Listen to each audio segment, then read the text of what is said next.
even fish that tend to have the highest acid load, but we have to consider the volume of any of these that someone is eating before we start to look at it too closely as being something that we want to eliminate from the diet in an effort to gain pH balance. All acid-forming foods do not have to be avoided to acquire pH balance. This is really important.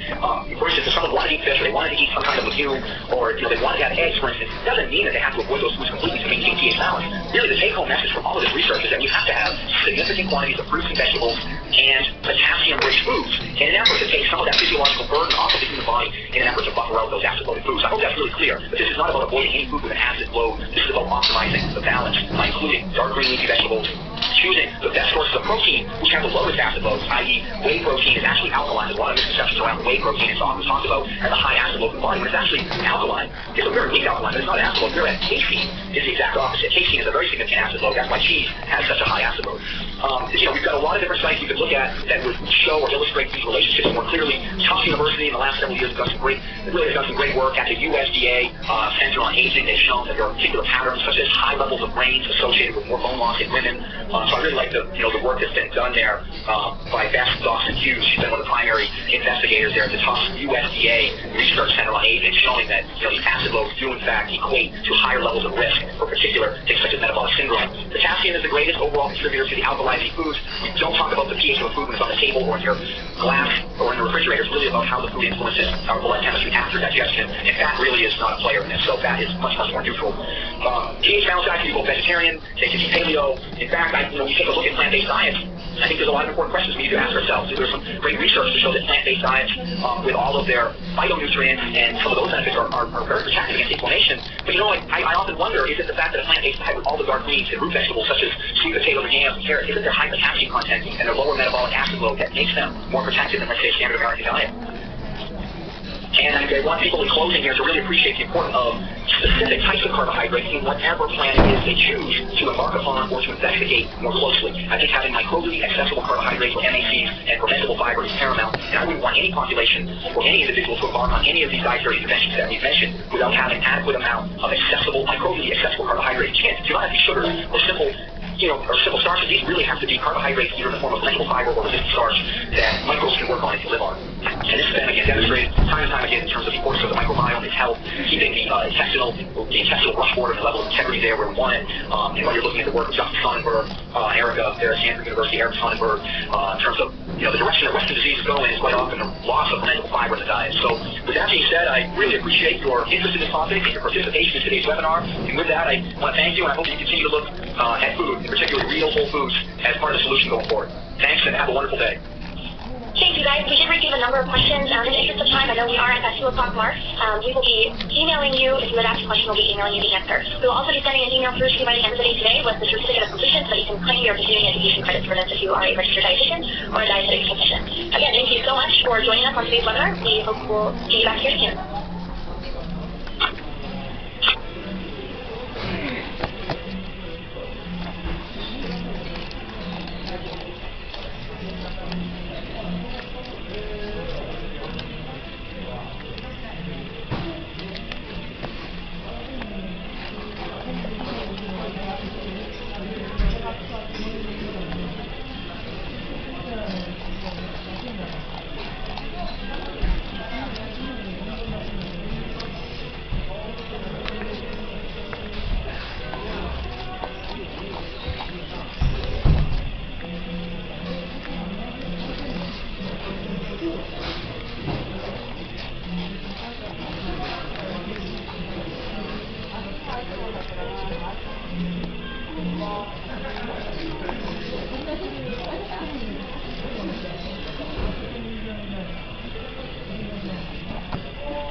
lectureship is a long-standing tradition of the School of Medicine that reinforces the importance of scientific exchange and breakthrough discoveries in biomedical science.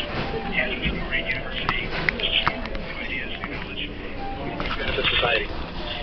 Innovators like Dr. Doudna embody all these goals and are the quintessential expression of human curiosity.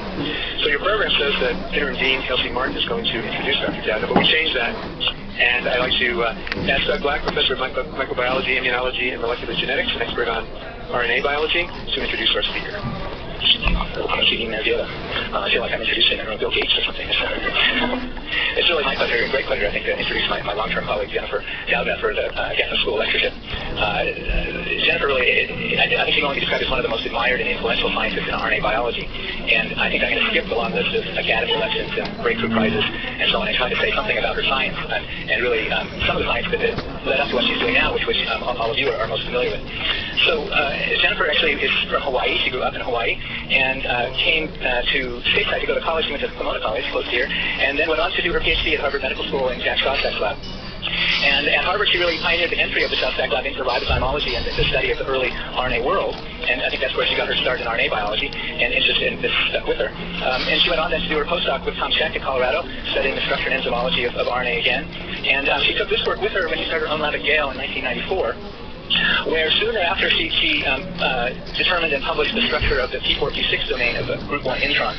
And this result, it seems long ago now, but it's hard to really overstate its impact on the RNA field. It was the largest RNA structure that had been solved to date, quite a bit larger than the long-studied tRNA. And within this structure, it illuminated a number of structural features and principles of RNA folding that are really now commonly held principles in the study of RNA functions and folding. So Jennifer moved to Berkeley in 2002, and her positions were described by the dean. And at Berkeley, she has been continuing her studies of ribozymes and RNA biology and biochemistry, but she's also branched out into many other areas of RNA biology. She's worked on areas of translational control, viral iris function, enzymology of the RNA interference pathway, just to name some of the more larger projects. And through this, she's trained many scientists who are now leaders in all of those fields. And so if I were to try to describe, Jennifer's kind of special style or traits of science, I would say that through all of this work, she's displayed really just a remarkable skill for seeing what the key information that's needed to drive the field forward, what experimental approach, often grounded in structural analysis, will really change the question that is being asked. I think it's a rare talent that the other person I think of with this talent is Phil Sharp. And so a number of years ago, Jennifer became interested in the mechanisms of host defense systems in bacteria, and in particular, the enzymes and gene products that were encoded in what were called CRISPR loci that mediated bacterial resistance to infection. And so what's ensued from those studies, I think, is really one of the great demonstrations of how basic research into interesting but maybe not particularly mainstream biological questions can have an absolutely pervasive impact on much larger fields of science and medicine, as all of us are now aware of some of the things that come out of these projects. And so to give you just a small amount of the history of these projects,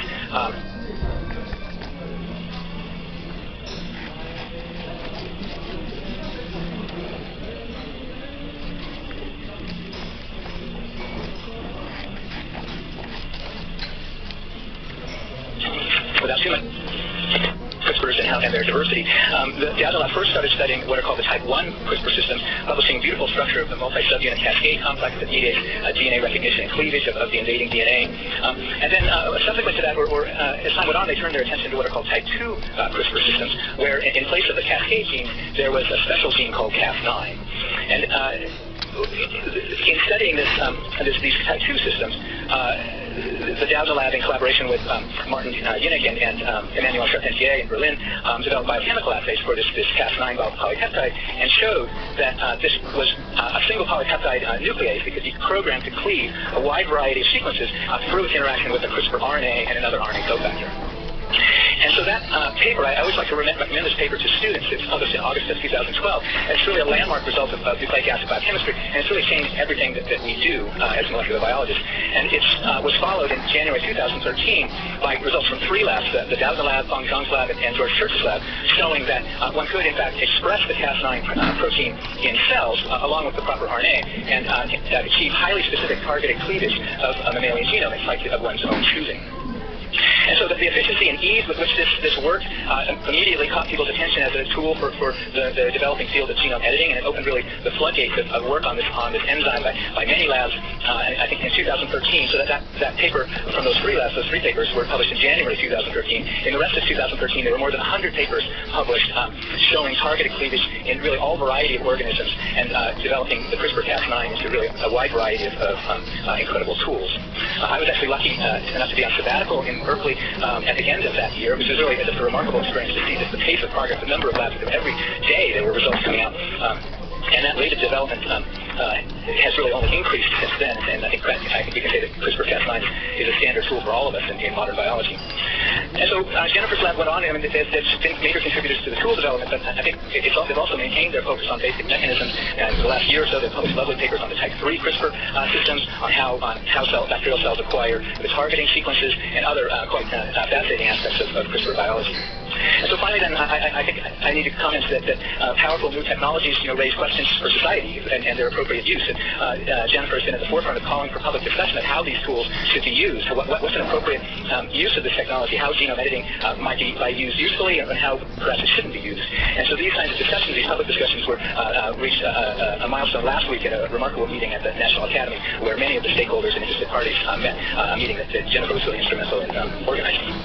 So you can see then that there's much for Jennifer to tell us about. And before I bring her up here to talk about her talk, the deans are going to come up, Dean Esbiota and Martin. Is that now? You weren't moving, I was worried. And Jennifer. So we're really delighted to present you with the 56th annual lecture at SHIP Awards in the School of Medicine. And the big step.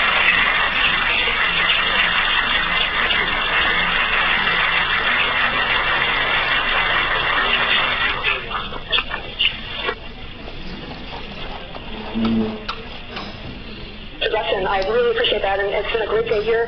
And I think, it's always a great pleasure to see a lot of students here, because I think that this work, as I'll tell you about today, and you heard a little bit about in the introduction, is a great example of how your own curiosity about nature and how biology works can lead you in unexpected directions. And I have to say, over the course of my career so far, that's really been my experience. It's just by following what I thought was interesting, and of course what my students thought was interesting, it's sort of led us in directions that I never could have anticipated, including the story that I'll tell you about today.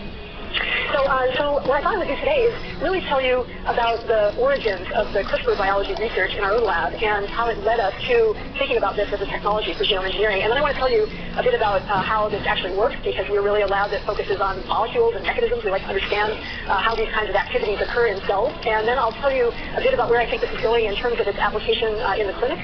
And then at the end, I want to come back to this point that Doug made at the end about the ethics of genome editing and where this is going in the future. So I want to really start by just pointing out that, if just even a few years ago, if you had thought about the ability to change the DNA sequence in a cell in a very precise fashion, it was still somewhat in the realm of science fiction. And in fact, I can remember being a graduate student in Boston in the 1980s when Peter Durbin and others were actually already thinking about how you could actually do this in the context of the genome of an entire cell. And the challenge really was, could you envision a way to make a very precise change to the DNA sequence, so precise that you might be able to change a single base pair? Imagine that, just a few atoms in the entire genome of, say, a human cell, and be able to fix a mutation that would otherwise cause disease. It's an amazing thing to think about. It's very analogous to, being able to make a very precise change to a document in a word processing program. And for us, the path to this kind of technology actually came about through our effort to understand how bacteria fight the flu. And I noticed that my resolution is cutting off the bottom of the slide. Should I try to change that or not? I don't know. It might be risky. So I'll leave you the bottom of the slide. But basically, it's a curiosity about how bacteria fight viral infection. And so I want to tell you, I'm going to sort of do three things today. I want to talk about how we got from studying as Doug said, kind of a somewhat obscure area of biology to a biotechnology. And then I want to tell you a bit about how this technology actually works from the standpoint of the molecules involved. And then at the end, I'm going to come back to this question of how we think about using this technology both in the clinic and also from a bioethical and societal perspective. So for us, the CRISPR systems really came first to my attention about 10 years ago when a colleague of mine, whose picture is unfortunately not showing at the bottom of the slide, but Jillian Banfield, who's a very well-known scientist at UC Berkeley, called me up one day, and her lab does metagenomic sequencing of bacterial genomes. And she contacted me because she said, we're seeing a very unusual sequence signature in the genomes of many of the bacteria that we're investigating. And mostly these are bacteria that have never been cultured, never even been identified. And in her research, they were coming across not only these bacterial genomic sequences, but also the viruses.